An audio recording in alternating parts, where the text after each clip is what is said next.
Anytime you're trying to be progressive, anytime that you're trying to do something to help your own or to make another step in life for yourself, you're chopped down before you can really get it up and going. It's not right, but it happens. And a lot of times you have to question yourself. You have to question yourself. Everything that you read in the media about groups, about people, don't believe it. Judge for yourself. Read in between the lines. The truth is in there sometimes. Most of the times, it's not. It's hype, sensationalized, like they did us. Sensationalized, to make it appear to be worse than what it was. Because if it was so bad, believe me, that many people, or however many people they say, would not be living there. And in any group or organization, you do have your disgruntled people, because things may not be going their way at that time. And you hear them, and you try to appease them, but there's always going to be those that are not pleased, especially if they're not getting what they want. So they'll wreak havoc for everyone else. And right now, we're doing the best that we can, scattered or whatever, to stay together and to free our master teacher. That's what we're doing. May 8th, we will not let it die. We can't let it die because it happened. That's something that has to be reiterated, because it can happen to you just like it happened to us. If they can break into an old lady's home in Atlanta and kill an old lady, you can imagine what they can do to you in your home. Okay? And that's not to say all law enforcement is bad. No, you can't say that, because they're here to protect. However, there are those that take their positions and misuse it for personal gain. Okay? And a lot of local officials, that's what happened with us now, because they've destroyed something that could have helped them somewhere down the line. We are people's people. We're not about ourselves. We weren't just about Tamaray. We were about the town of Edenton as well. Adopted as our town, as our home.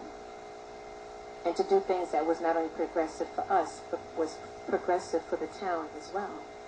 But sometimes when you move into smaller towns who are not ready for that type of progression, they do things to stagnate you because they're not ready. We were trying to provide taxi services so that the elders there could get around. We were trying to do so many things to help the town, but they weren't ready. And because they knew they weren't ready and they couldn't topple us, or they couldn't have control over what we were doing, the best thing for them to do is to destroy it. And that's what they did. But Tamaray will live forever, because it will always live in our hearts. It will always be a part of us. And when you think about Tamaray, you're going to think about us, because it's our dream.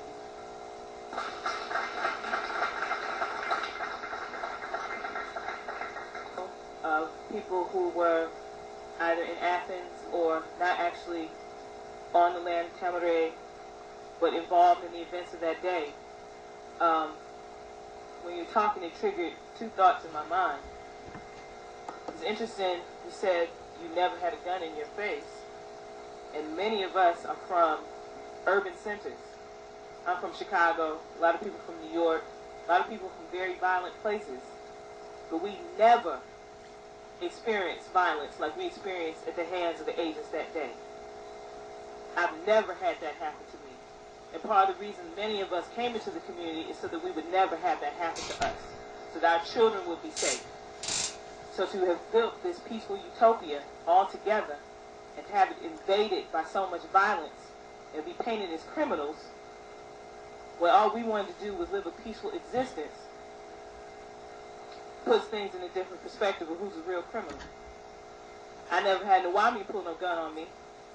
I never felt threatened at a family event, ever. I remember one of the first impressions I had is I had never been around so many Nubian people in such a peaceful, positive, no alcohol, no cigarettes, no violent environment. That had been my entire experience with Nuwabu up until May 8th, 2002. And when the violence came, it did not come from us. And the second thing it triggered is the sister Amina and I, after everything happened on May 8th, a lot of sisters with children departed from the land just for safety because we didn't know what was going to happen. And some of us stayed. And to go into the guest houses and to see the lack of respect for our belongings and our things, we were completely violated. Everyone's belongings, personal clothes, personal items were just strewn all over the floor in houses. It was a layer this thick on the floor of people's things because they just took them out, threw their beds, threw their covers, threw their children's stuff, left the food on the counters, which they had dug in, put holes in the floor. I mean, it was a complete and total violation. And this was in all different guest houses all over. None of these people were involved in the case. None of these people, there was any evidence involved with the case, but yet all their personal items were either taken or thrown around, and even items were planted in the homes that we know were not there. So that day was a total violation of a lot of people. And that night, to have to go from being a peaceful Tamaray to sleeping in your clothes with sneakers on because you think they're coming back, not knowing you're going to wake up and there's only a few people left. I'll never forget sleeping in my sweats and sneakers because we thought they were coming back. You remember? We taking the children for safety because we didn't know what was going to happen. We didn't know if they were going to come back or whatever. And a few of us decided to stay. I was there, Dana was there, and a few other sisters. It was a little about, 8 of us together. And yeah, we did. We slept in sweats and sneakers, and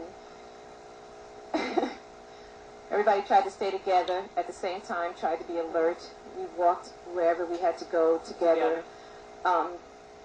Because they left late that evening. Right. It was really late that night, about 10 or 11. And they were all in the woods. And we were afraid because we didn't know if they were going to stay in the woods, if they were going to wait until after, people might have left or whatever, and it's just launched this big attack. And then the next morning you hear it in the news and everybody's dead.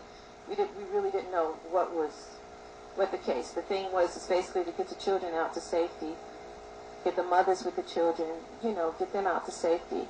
And for those of us that just wanted to be back, to make sure that everything was okay there. And I can remember going to throw out the trash and hearing the siren and running. And the sad part about it also is that once the children did come back, they were devastated. It was sad because they would be out on the playground playing. They'll hear a helicopter and would run, screaming. They're coming again, they're coming again. And you're like, it's okay, you have to comfort them.